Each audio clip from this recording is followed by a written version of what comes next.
Hi, hello, hope you're in fine voice.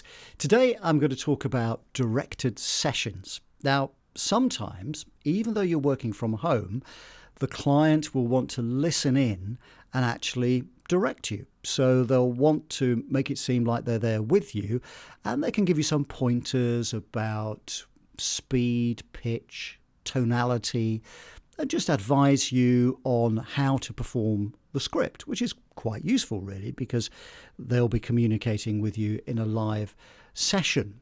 Now, professional voice actors will probably have something like Source Connect or IPDTL. But I've noticed with a lot of jobs now that are coming through that some of the clients don't have that resource, but instead will say, well, let me listen in on Zoom. Zoom is widely available, of course, it's widely used, and they will be very familiar with how it works. And they'll just want to sit in at the Zoom session, want you to have Zoom running at your end, and then they can talk to you and guide you that way. But there are some do's and don'ts about these directed sessions, and I want to take you through them, and hopefully they'll prove useful. So let's take a look at the first thing you should be doing. A really important starting point is to make sure that you have a wired internet connection. So don't rely on your Wi-Fi, which could drop out at any moment. And of course, it is going to happen. As you're chatting to your client, you'll have Wi-Fi break up and drop out and so on.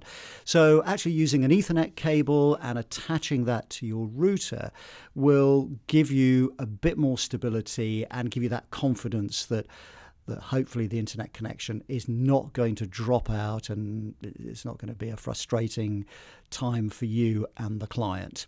The next step is to make sure that your equipment is working. So do a mic test. Just talking to the mic, record it, play it back, make sure that all that is working okay, your software is running all right, Audacity's behaving itself, or whatever software, your DAW, DAW that you're using. Just check the equipment, make sure the computer's all right, just very, very basic things so that you've got that confidence then when you hook up with the client that everything, as far as you're concerned, is working at that point. The next stage is to make sure that family and pets are kept out of your recording booth or your recording area. You don't want your kids barging in or your partner coming in with a cup of tea or whatever in the middle of your live directed session. And you certainly don't want your cat Zoom bombing you while you're talking to the client. It'd be very embarrassing. And great, for a TikTok video, but not really very professional when you're doing one of these sessions. So it's just sort of common sense, really. Just let them know and keep them out of the room. Say, I'm going to be doing a session for this next hour. Please do not disturb. When you start the session, I would just talk to the client beforehand, have a bit of a kind of informal chat, get to know each other, and I would just yourself make sure that you've got the right version of the script. Now, what often happens with these scripts is they get rewritten, so you might have version 4, which you think is the latest version, but actually the client has got a version 5. And some of the words have changed. And if you've been sort of rehearsing it, if you've been kind of spending the previous night or whatever looking at it and trying to learn it, suddenly you might get some rewrites that are going to throw you, and they would have been baked into your brain and you want to try and get them out.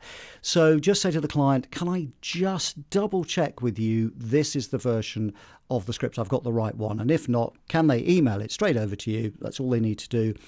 Or in fact, what they can do on Zoom is they can use the chat button, which is at the bottom, and they can drag and drop the new version of the script into that chat pane of the window, which I think is on the right hand side, and then you can look at that. So it's just worth making sure that you're both singing from the same hymn sheet. These directed sessions are really about managing expectations. So you've got to be honest about what you can provide. So when the client is asking you to do something, you make sure that you can provide it. And that's particularly true in terms of playback. Now, have you got the facility to play back to them your recording? So what happens is you might do paragraph 3, you record it, and then the client might say, well, I'd like to listen to that bit. Can you play it back? Now, if you don't have the facility to play it back and it sounds good, and play it back through Zoom, through to the client, then say so. Just say, look, at this stage, I don't have the playback facility.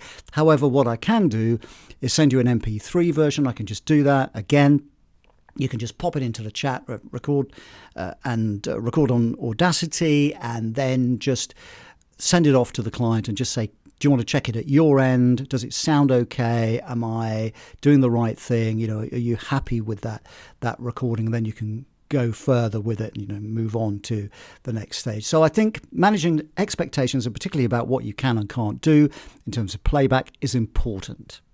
And finally, as much as voiceovers are about talking and giving your performance, your vocal performance, at the end of the day, it's about listening. These directed sessions require you to really listen to what the client or the producer or the director are saying and taking on board what they're saying and then doing it. Now, don't give them the same read every time. So if a client says, that's a little bit too quick, can you slow it down, please? Don't then give them the same read. Make sure you do slow it down. You might want to go that extra step and perhaps slow it down a little bit too much than you might ordinarily do. And then they can say, no, that's too much. Can you speed it up a bit? So it's all about adjusting those little dials in your head, the fine tuning of your voiceover performance. So listening is really important, taking on board that direction. There we go, a quick guide to working those directed sessions successfully. They can be quite nerve-wracking actually, because you've got somebody on Zoom actually kind of listening to you doing it live, and then you've got to edit the whole thing together afterwards, of course. So I think the main thing I would say, the main takeaway really, is make sure you have that communication with your client.